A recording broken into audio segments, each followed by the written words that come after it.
Previously on L.A. Law. Why now, Arnie? Why push our luck? Because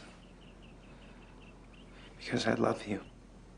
Don't tell me that under that lawyerly suit you're really a romantic. Well, if by that you mean I believe every woman has one special light in her eye that can only be seen by one special man, then I'm guilty as charged. Lock me up and throw away the key.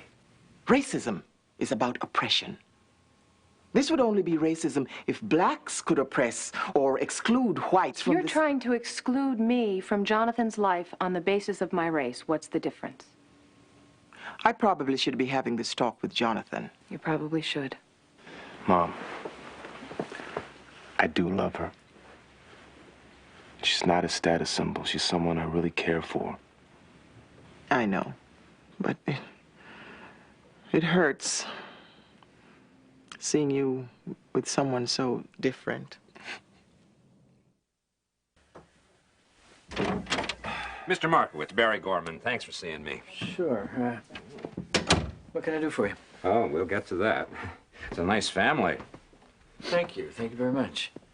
So you have a client with a tax problem, right? Oh, no. This is a private matter. You, knew a woman back in 1974 named Karen Alder? Yes, I did indeed. We met down in Baja. How's she doing? She passed away a few months ago. I'm very sorry to hear that. She was a couple of years younger than I am. You and Ms. Alder had a relationship, right? Well, I wouldn't call it a relationship. We went out a few times. But you had, sexual relations on some of those occasions, didn't you? Excuse me? What's this about, Mr. Gorman? This is about paternity, Mr. Markowitz. You have a daughter.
Well, so far, this alleged daughter hasn't filed yet. She'll probably threaten to go public to force a settlement. That's blackmail. Oh, absolutely. Look, this Gorman is a bottom feeder.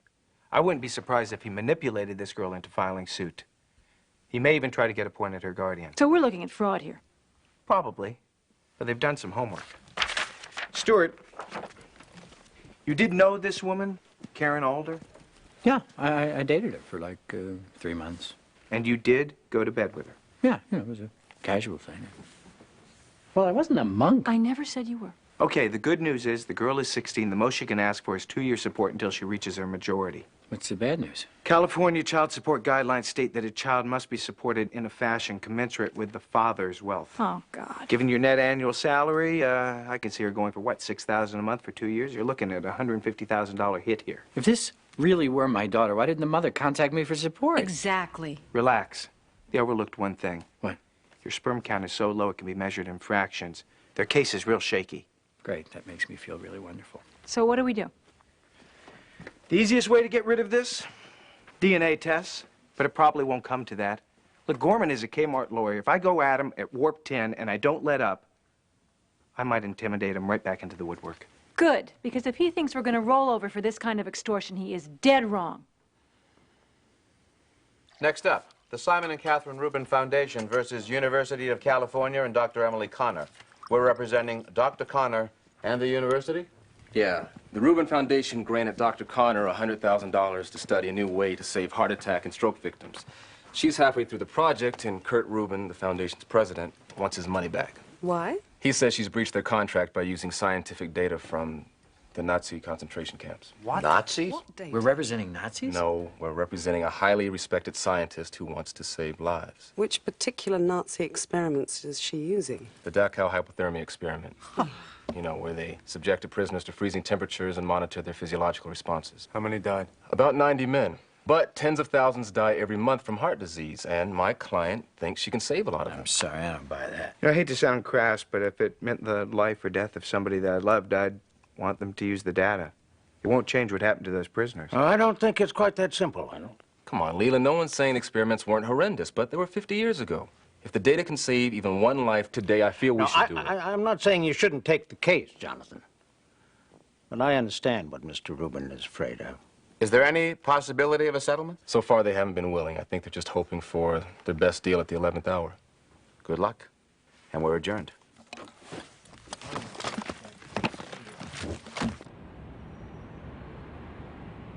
That's it for News at Noon.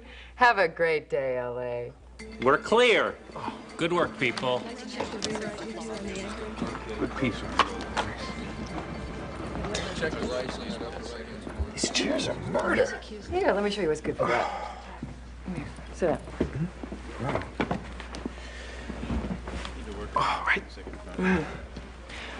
Oh, your scapula's in spasm. Okay, just relax. How can I ever thank you? Well, now that you ask, I have 2 tickets for Phantom this Friday night, and I just broke up with someone. I'd hate to listen to the music of the night alone. Would you go with me? I'd love to, but I can't. I'm living with someone, and she's gonna meet me here for lunch. Well, that proves it. All the good ones are taken. Sorry. I'll live. Just to show you there are no hard feelings, I'll finish up your left trap. Oh, is this what they mean by hands-on journalism? Oh, boy, this is heaven. Roxanne, hi, this is Julie Rayburn. You know Julie Rayburn? No, but I've heard a lot about her. Julie, this is my girlfriend, Roxanne Melman. Nice to meet you. You got a great guy here. Thanks. I think so, too. Most of the time. We gotta go. See you tomorrow. We'd like to find some middle ground here, Mr. Rubin. We've still got a few minutes before court. No. Well, it can't hurt to at least listen, Kurt. There is no middle ground. Using my money to legitimize Nazis desecrates the memory of my parents. And letting people die honors them? Emily. We have a contract. This isn't just about contracts. It's about not forgetting. This is pointless. Jonathan! Hey, babe. There was a file on the kitchen table. Yes. People versus Barretto? Yes, you are a lifesaver. I gotta go. Bye. Your wife? Girlfriend. Is that a problem? We live with her. My mother was a Protestant, and my father was a Jew. They were not allowed to live with it. Under the Nazis, their marriage was a crime. Their punishment was death.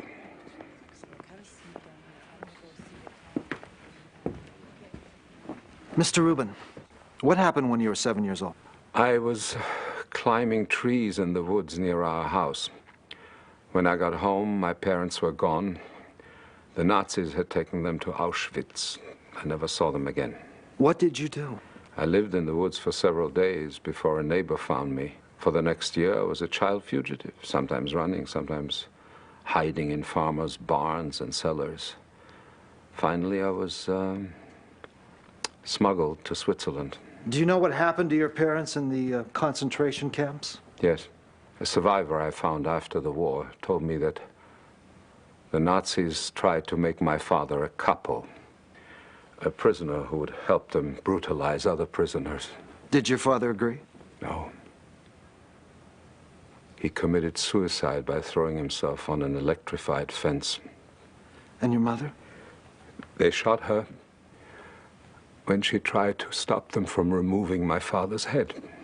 Why would they remove his head?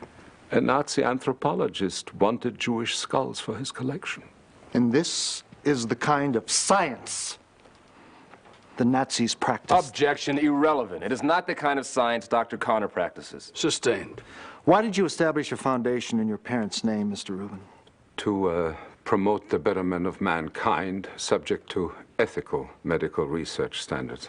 Then why did you agree to fund a project that included the Dachau hypothermia data? Because Dr. Connor's application didn't state that she was going to use the data. It was only after she cashed my check that she began conducting seminars which referenced this torture. If you'd known this, you'd never have agreed to give her the grant. Absolutely not. My father and mother were butchered by those criminals, Mr. Robertson. How can anyone expect me to give money in their name to someone who says that these criminals were scientists? No further questions. Does the Rubin Foundation require grant applicants to list all of their research sources? We require primary sources, yes. And didn't Dr. Connor list her primary sources? Yes, but... So Dr. Connor didn't deceive you in her application? No, but she obviously omitted the Dachau data because she knew that I would do... Move to strike. Mr. Rubin isn't able to read Dr. Connor's mind. Sustained. Doesn't your grant include a statement protecting full academic freedom? This is not about academic freedom, Mr. Rollins. It's about my right to refuse to finance lies. Yes or no, Mr. Rubin? Do you believe in academic freedom? Yes, but I don't believe in legitimizing atrocities. And doesn't Dr. Connor say her research can save lives? Yes, And if that's true, isn't her work promoting the betterment of mankind? Not if it exonerates savagery. You think this is all over and done with? You think the Nazis were just some historical aberration? Your Honor, move to strike. Look around you. We're in a recession, and up springs a former Ku Klux Klansman to run for president. Your Honor? Mr. Rubin. In Germany, neo-Nazis are killing foreigners, and people watch just like they watched Hitler. Mr. Rubin, please. What if you're a communist, Dr. Connor? Or a homosexual? That's enough. Sit down, Mr. What if Rubin. they outlaw scientists? What if you're the enemy next time? Mr. Rubin, please.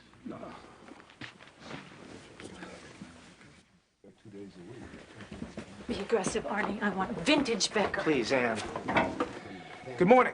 Mr. Markowitz, Mr. Becker. This is my wife, Aunt Kelsey. Mr. Gorman. I'd like you both to meet my client, Sarah Alder. Hi. Hello. Hi. Hi. Let's get started. The first thing I'd like to know is what you're doing representing a minor. It so happens, Counselor, that I'm planning on seeking guardianship for this young lady. You know, the only thing that stinks here worse than your case, Counselor, is your ethics. Let's drop the animosity, shall we? You haven't even seen animosity, Mr. Gorman. It's highly unlikely that this girl is Mr. Markowitz's daughter, as these medical records from his urologist can attest. You're leveling flimsy charges against a man of high principles and a low sperm count. All right, Arnie. She's your daughter, Stuart. What? You're the father, I can tell. Terrific. Let's drop some paper. Look in her eyes, for God's sake. Can't you see it? I don't believe this. How are we going to tell Matthew? Well, honey, Matthew's 2 years old. I can just see it now. Mother, this is Stuart's daughter by a previous Wait relationship. a minute. We don't talk to your mother now. Why should this change? He's not my father. What? I'm sorry. I knew my mom had been with you. I knew you had money. That's why I came to you. But you're not my real father. Let's not jump to any rash conclusions here. He doesn't even look like me. I'm sorry.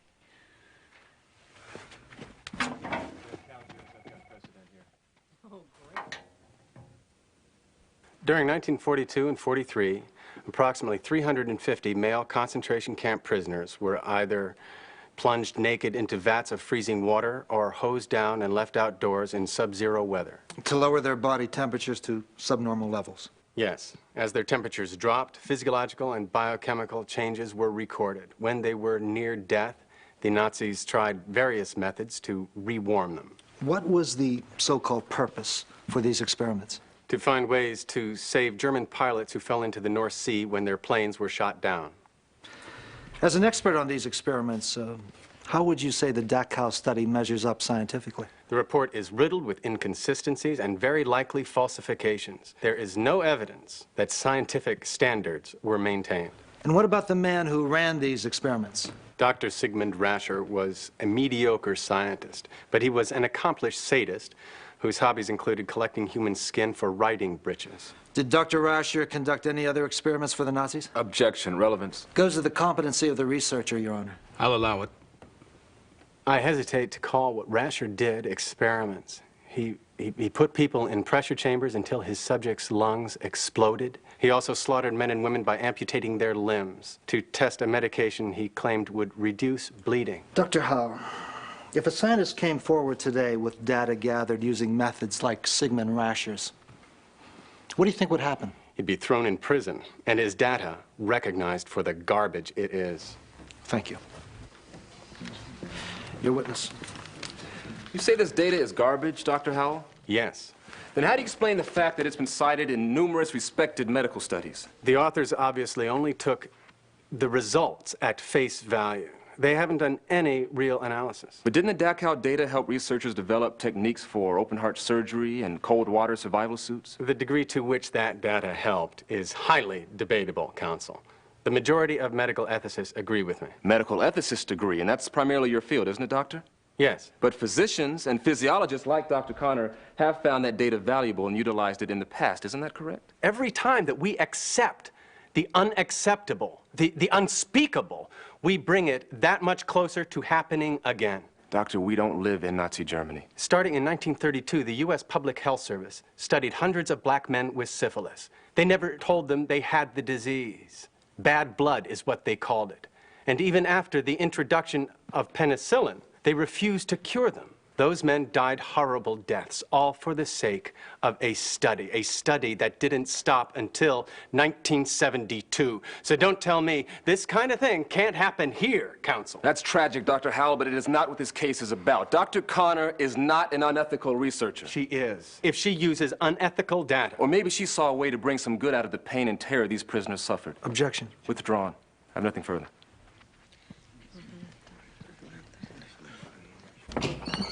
Arnie, just the man I want to see. Do you know anything about computer sex?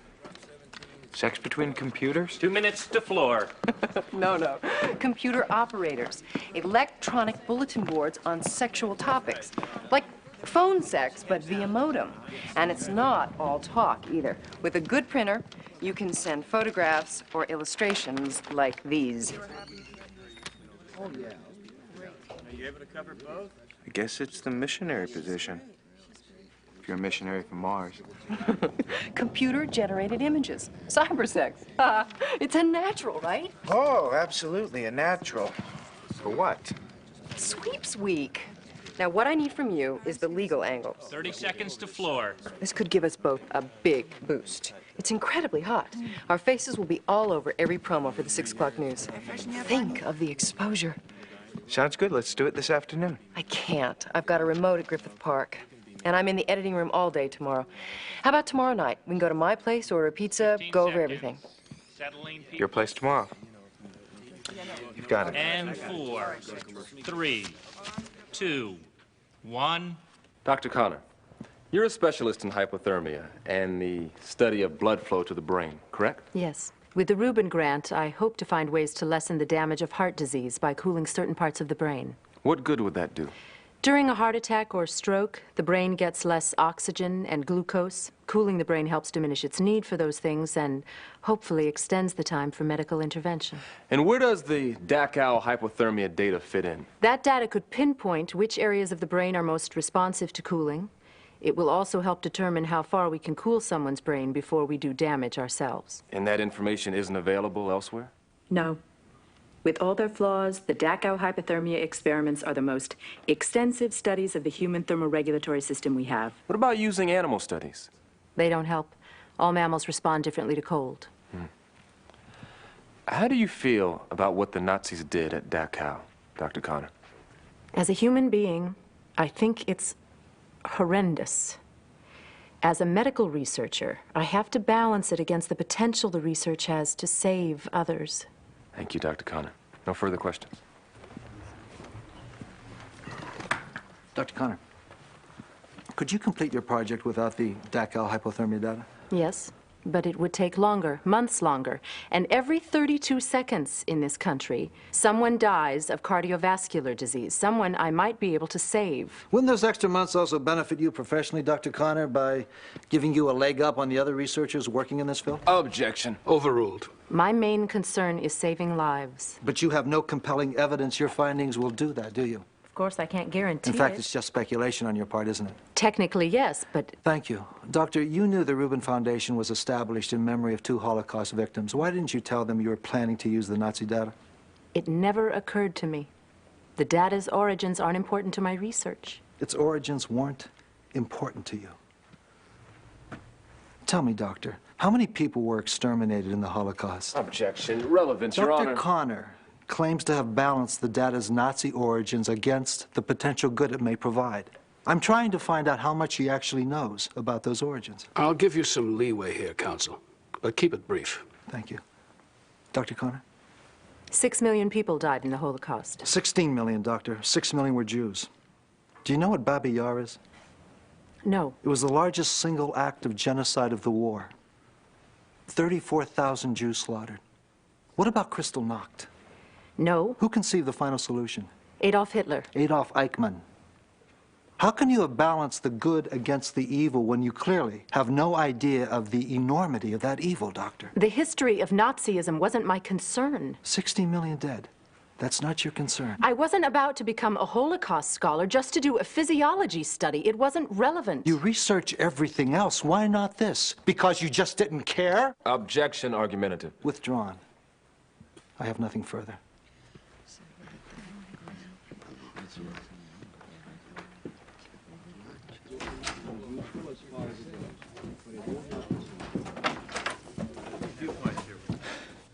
Where the hell were you in there? Oh, he has the right to question you. Question me? He was haranguing me.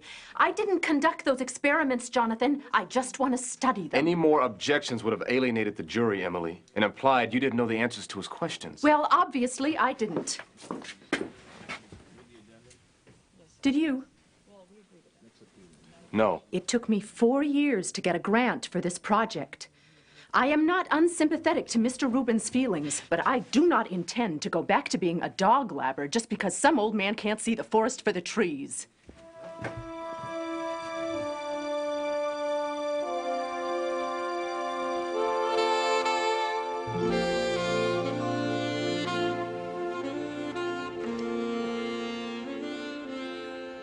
I called Dr. Finkelstein. I want that DNA test. It'll only confirm what we already know, Stuart. She is your daughter. It's weird. I was in that room, what, 5 minutes?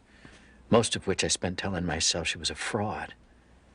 And this feeling keeps coming up.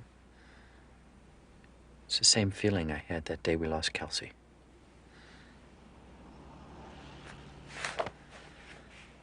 What was the mother like? She was nice. Karen. She was funny. She was smart. Was she good in bed? Yeah. At that point in my life, if I got a woman in bed, it was good. Obviously, you didn't practice safe sex. No, in 1974, safe sex meant not having sex in a moving vehicle, okay? Are you okay about this? It's not the mother or your relationship with her.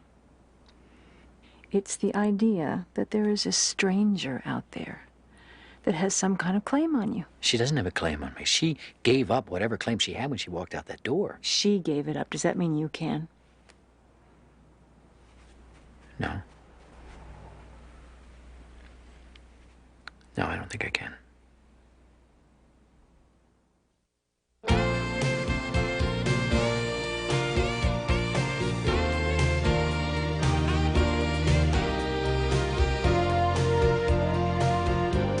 One of the SS men brought me into the operating theater. Next to the table, there was a large glass tank filled with water. There was ice on the water.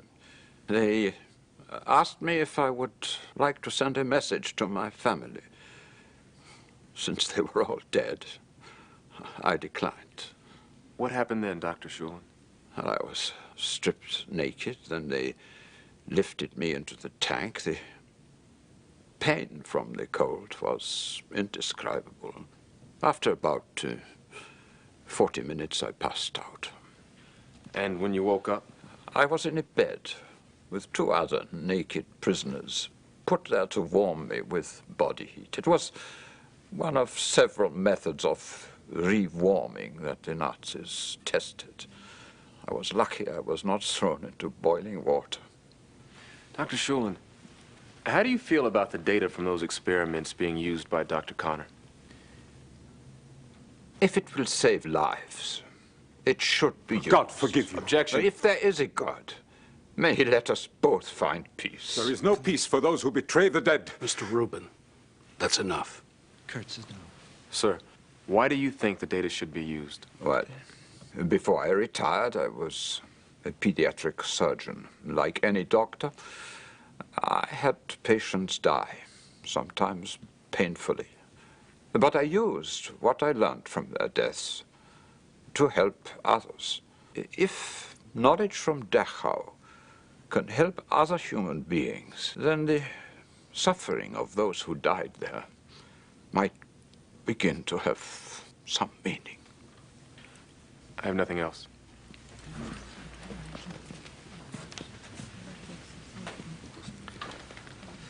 Doctor, how did the Nazis monitor your body temperature? They inserted a wire into my rectum and another into my mouth. Didn't the Nazis at one time consider moving all experiments from Dachau? Yes, they did. Why? Well, because the screams from the men and women who were being experimented upon were so loud that they disturbed the families of the officers who were stationed there. Can you ever forgive the Nazis for what they did? No, never. Can you really blame Mr. Rubin for seeing Dr. Connor's project as legitimizing what the Nazis did? Oh, I appreciate his point of view. But we each of us have to make our own decisions. Thank you, Doctor. No further questions.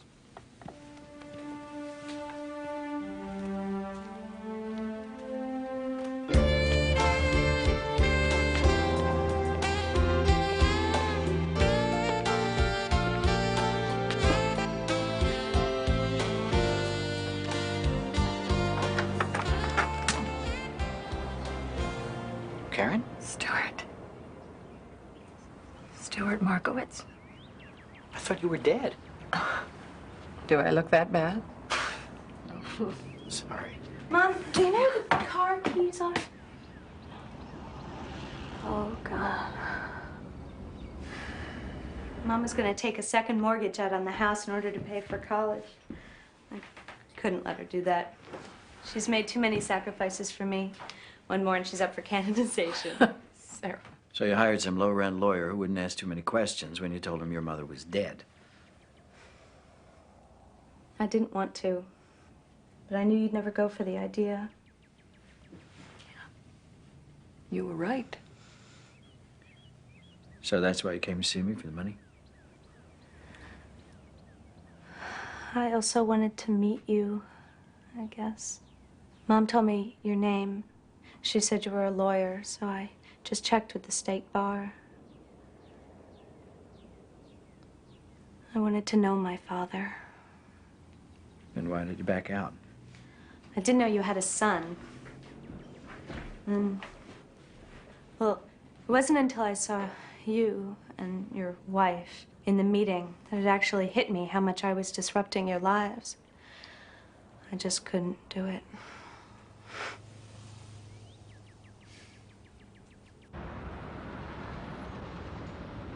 Wow. Here's an interesting one. A Viennese oyster. The woman puts her feet behind her head. I know it. I thought you might. Julie, these people are incredible. I mean, sharing your sexual fantasies in bed is one thing, but doing it in public? You know what my favorite fantasy is? No. What? I come home from the 11 o'clock nightcast. I slip into a hot bath. I feel the water swirl and flow between my legs. I lean back, close my eyes. I feel the water from the faucet caress my ankle like a kiss. And when I open my eyes, he's there, crouched by the tub, kissing the calf of my leg and slowly working his way up.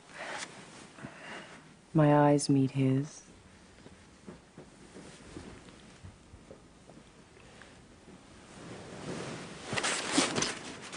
Julie, I can't. I'm sorry. Why not? Listen, you're a beautiful woman. If we'd met a year ago, you might have been the greatest thing that ever happened to me. I still can be. I live with someone, and I love her, and I can't. I won't hurt her. God, that turns me on. Julie, look, I gotta go. Arnie, what's wrong? Oh, the pain. It's like a knife. What, did you hurt your back? Here, let me... No, I'm fine. I'm okay. Arnie, I'm not gonna rape you. Here, sit down. Arnie, where is this pain? Oh, in my, left testicle. You know, I'm trying not to take this personally, but it isn't easy. Maybe it's just like a Charlie horse. Maybe you just need to work it out. No. No kidding. Julie, I'm in real pain here. Well, we'd better get you to a hospital. Can you walk? Yeah, I'm fine as long as it doesn't touch the inside of my thigh. Could you get my coat?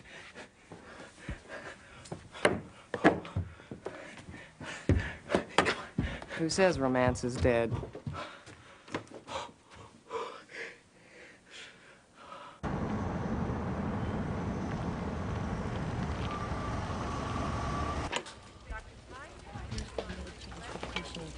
How are you feeling? It hurts even when they're touching the table. Why don't you bend your knees? That way you're not making contact. Careful. Arnie? Rox. I called the studio. They said that you were at her house and you had an accident. What the hell are you doing? I'm just trying to make it more comfortable. I'll bet. Rox, they don't know how this happened. It might be a hernia. I may have sprained a muscle in my groin. You know, I'm probably not needed here anymore. You're gonna be fine, Arnie. Roxanne will take care of you.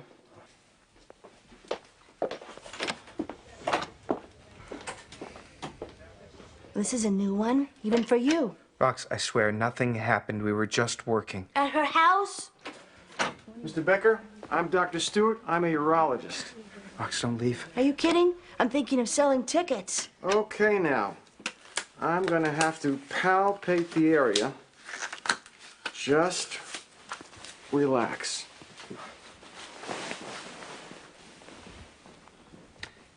Does this hurt? No. How about this? Oh, yeah. Mr. Becker, you have a torsion. A man's testicles are suspended inside this scrotal sac by the spermatic cords.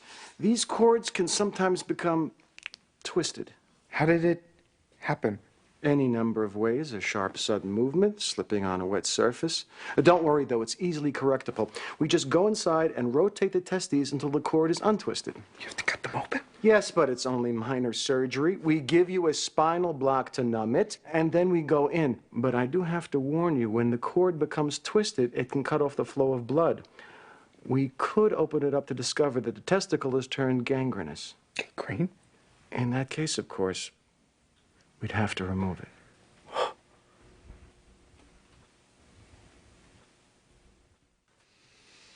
Auschwitz, Dachau, Bergen-Belsen, Treblinka. 16 million human lives. That's the entire population of New York and Los Angeles combined. Imagine the city empty. Every human being who lives here dead in the gas chambers. It's too much for us to take in. We can't help abstracting it. But that is the one thing we cannot do.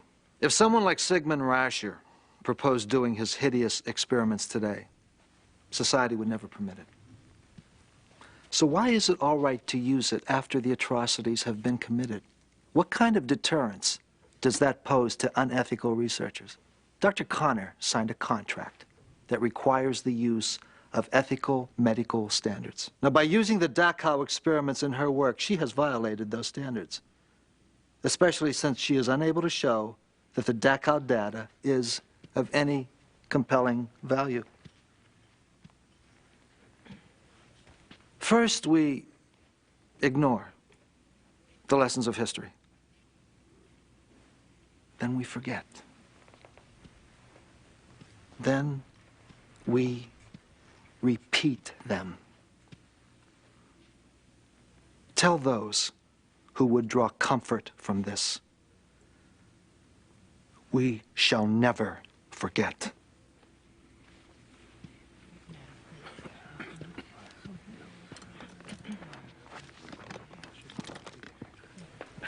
Dr. Emily Connor is not a Nazi.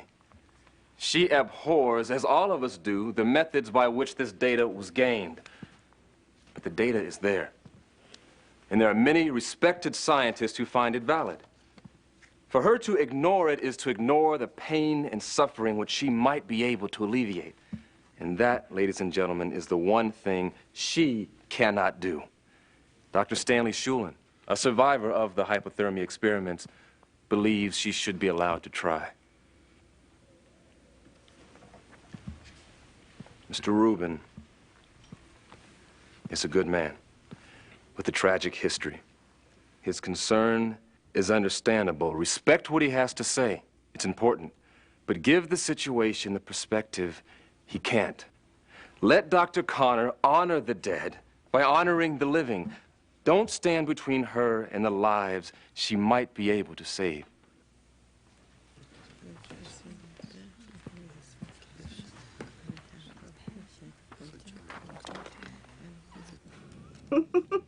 What? To Arnold, who brings new meaning to the phrase, hoist on his own petard. Well, at least the family jewels are as good as new. Better. The doctor told me he tacked them down while he was in there. Tack them down? You know, sutured them to the inside of the scrotum so they wouldn't get twisted up again.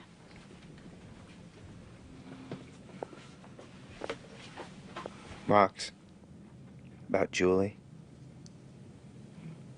I swear nothing happened. Only because you sprained your testicle. No, even before that. I admit I thought about it, okay? But when push came to shove... So to speak. It was weird, Rox. For the first time in my life, there was this... I don't know, there was this, like, circuit breaker inside of me, and it just tripped. And I said no.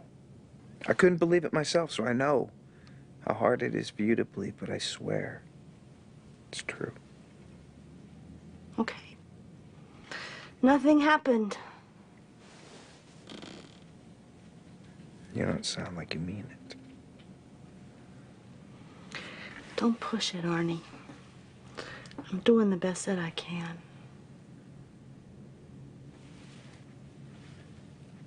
If I'd hired you, Mr. Rollins, could you have argued my case as convincingly? I thought your side was very convincing. The jury may too. I don't expect them to. Even Mr. Robertson thought we had a tough case. Why wouldn't you even discuss a settlement? How do you make a settlement with evil, Mr. Rollins? Each time you refuse to look it in the face and say no more, it creeps a little closer. Do I have to tell this to you with your people's history? No. When my father was told that he could no longer teach at the university, he stayed home and tutored. When the students stopped coming, he found work running errands. When the Nazis came for our neighbors, he comforted us by saying that sanity must return if we could just wait it out. And when the Nazis finally ordered my father to choose the next men to die at Auschwitz, I believe he understood at last, and he killed himself. I'm sorry. I didn't come here just to win, Mr. Rollins. I came to bring a warning.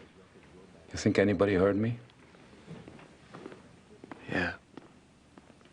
I do. The jury's in?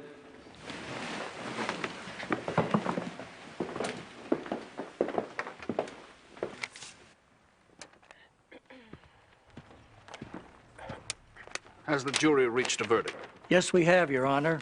In the matter of the Simon and Catherine Rubin Foundation versus University of California and Emily Connor, we find for the defendant.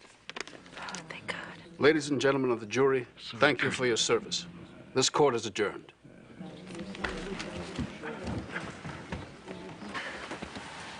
So, what's the latest? Well, I think I finally talked her into letting me send Sarah to college for 1 year. And then, if that goes well, we'll go on from there. Unless you have a problem with it. No, it's the right thing to do. It's just hard to believe that this Karen wouldn't have come to you for help before. Well, it's not hard to believe if you know her. I mean, this is a woman who started her own catering business. It goes belly up in the recession, and she refuses to go Chapter 11. She's going to pay off each and every creditor. That's the way she is. It's admirable. Not terribly realistic. No, it's not. So I told her, look, if you're determined to go about it this way, at least let me help you set up a more structured schedule. So she's gonna, she's gonna let me do that. That's very nice of you. I have to do something here, honey. Absolutely. I understand. She sounds like a very interesting person. You want to have them to dinner? Why don't we have her and Sarah to dinner next week? I think it might be a little soon. She's still getting used to the idea of accepting help from me. I'm gonna push it. Maybe down the line. Okay. Fine. It's just hard to get used to the idea that you have this entire family out there that I'm not a part of. Honey. Oh, that could be Ned. He was gonna call. Hello? Oh, hi, Karen. How you doing? No, it's no problem at all. No problem at all. Yeah, I'm going to take care of it tomorrow. Yeah, well, Claremont does have more individualized instruction, but I don't think we should discount Stanford, you know? No, it's not that much more. Hey, let me worry about the money, okay? Okay.